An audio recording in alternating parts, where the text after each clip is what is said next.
Thanks very much for staying with us. Time now for Eye on Africa with me, Georgia Calvin-Smith. Tonight, in South Sudan, a dozen soldiers appear before military court accused of raping 5 foreign aid workers and killing a local man. Also, people in the city of Onitsha in Nigeria mark the 50th anniversary of the end of a bloody civil war, with a stay-at-home protest from the many there still calling for a separate Biafran state.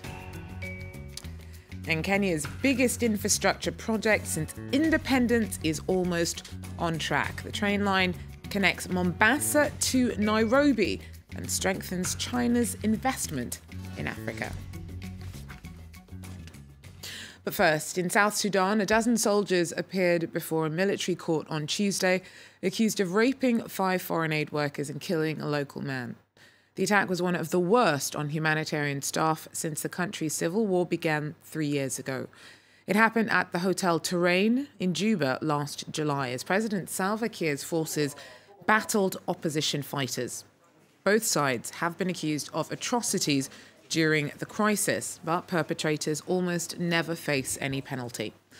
The case has been adjourned until next week. It's seen as a test of the government's ability to try war crimes. Sam Mednick was in court on Tuesday. She tells us more. Today was definitely, for South Sudan's government, it was about optics. There was a definite push for the appearance to look like they're now a shift in policy towards transparency, a new commitment to human rights and a rule of law. The prosecutor made many references to the fact that now we can prove to the international community that we are a country of the law. So there was definitely a desire to show that they're holding people accountable. It was a short day with opening remarks from the prosecution, some from the defense, and just one witness who was the former manager of Terrain Hotel, Michael Woodward. They brought the 12 accused in. What struck me was that a lot of the accused soldiers looked very young. They said that they were no younger than 18, but from what you could see, there were definitely kids that looked 15, 14. They looked terrified, and some looked injured. So they didn't look like they were in good shape, sitting there listening to the proceedings. Now, Sam, the issue of impunity over atrocities has been a big problem throughout the South Sudanese conflict. How come this particular case managed to make it to trial? Well, the official statement by the prosecutor and the government spokespeople is that this went through its usual process. They were gathering all the information for the past year, and that now it was finally ready. However, there's definitely speculation that due to the recent shakeup in the government army, the chief of staff, Paul Malong, he was just replaced, that they're really trying to show that they're changing their ways, they're making a shift, and that they are, in fact, holding people accountable. There's also the fact that this involves foreign aid workers. And so there's a lot of international attention on this and also a lot of international pressure. So that's being said that this could have potentially pushed us to the forefront. Sam Mednick there for us in Juba. Now, UN investigators have highlighted more than 600 cases of human rights violations committed in Central African Republic since 2003. The abuses are documented in a report released on Tuesday and comes amidst growing fears that the country is once again slipping back into deadly sectarian violence that left thousands dead between late 2013 and 2015. Around 1 million people were forced from their homes. The UN document doesn't identify perpetrators of atrocities unless they're already subject to sanctions, but it does call for prosecution and the creation of a Truth and Reconciliation Commission. Now, the streets of the city of Onitsha in southeastern Nigeria were quiet on Tuesday as residents stayed home in protest and to mark the 50-year anniversary of the end of the civil war in which 1 million people died trying to create a state for the Igbo people. Now, they're one of the country's largest ethnic groups, but are largely marginalized in politics. Many are still calling for a separate state of Biafra. Pro-independence groups had called for a stay-at-home day exactly 50 years after Biafra seceded. The self-proclaimed republic lasted 3 years, but many still seek independence today. Residents said they were paying tribute to those who have died in recent protests. According to Amnesty International, more than 150 people have been killed since August 2015. We are remembering those that lost their life because of the agitation of Biafra. So there's no work. Even I went to the place that I'm doing my business at Sabah, and there's no business there. Everywhere we are locked up. People are really suffering. You understand? We've been marginalized so much. So that is why we are agitating for the sovereign state of Biafra. The leader of the group, called the Indigenous People of Biafra, Nnamdi Kanu, was arrested in October 2015 and only released this year. 2 days ago, his supporters had already started marking the 50th anniversary.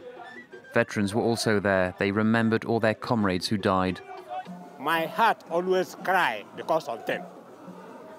For this purpose, I need Biafra freedom. We Biafrans, we need Biafra freedom. The war began in 1967 when the Igbo people seceded from the rest of Nigeria after years of ethnic tensions. The Biafrans built their own guns. They received little foreign support, except initially from France, which was in favour of a breakup of the powerful former British colony. The self-proclaimed Republic of Colonel Ojukwu lasted 2.5 years. By the end of the war, more than 1 million people had died, many due to starvation. That report by Nicholas Germain. Now, 9 top Congolese officials have been sanctioned by the EU this week for stoking political tensions in the country amidst a stalled electoral process. The group includes the current and former interior ministers and several members of the security forces. Thomas Nicolon has more. The 9 Congo nationals who have been sanctioned by the European Union over violation of human rights include the head of intelligence, Kalev Mutondo, the government spokesman Lambert Mende, the interior minister Ramazani Shadari, and his predecessor, who says he's very surprised. I thought the colonial era was over. The European Union decides to impose sanctions on you without hearing your side, without telling you what the charges are. They impose these sanctions based on secret charges. It's unacceptable, but my conscience is clear. The European Union blacklist subjects them to acid freezes and a travel ban. The government spokesman Lambert Mende said this would not be without consequences.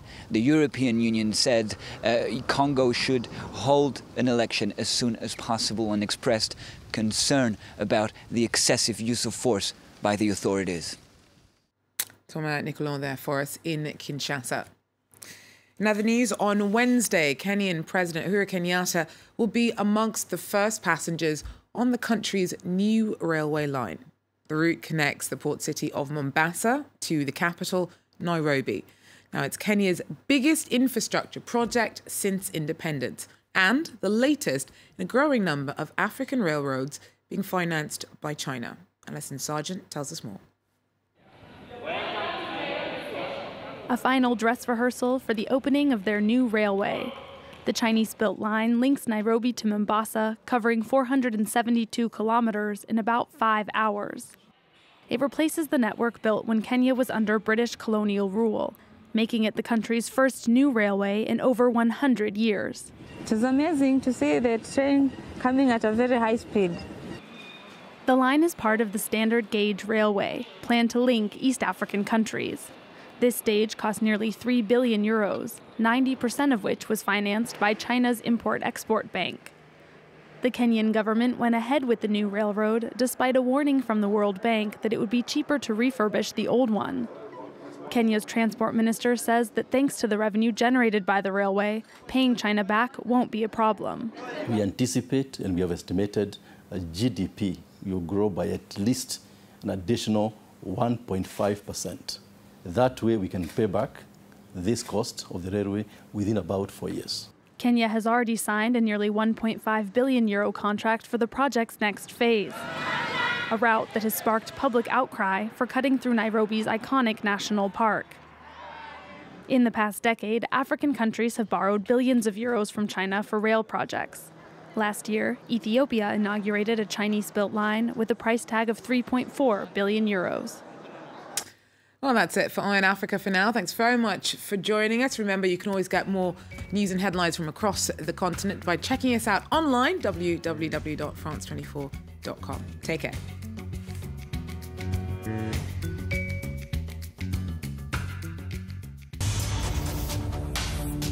You love watching France 24 in English. Analysis from France 24. I'm Mark Owen. These are the main world news. To the border with Algeria. Huge lines since this morning to answer that question. But France 24 is also available in French. 14h à Paris, bonjour à tous, bienvenue si vous nous rejoignez sur France 24, préparez-vous. And Arabic. شعبية هذا الباب القادم من أمريكا الجنوبية في ازدياد المناخ. Also coming up. Featured on cable and satellite systems and online media in France and across the world.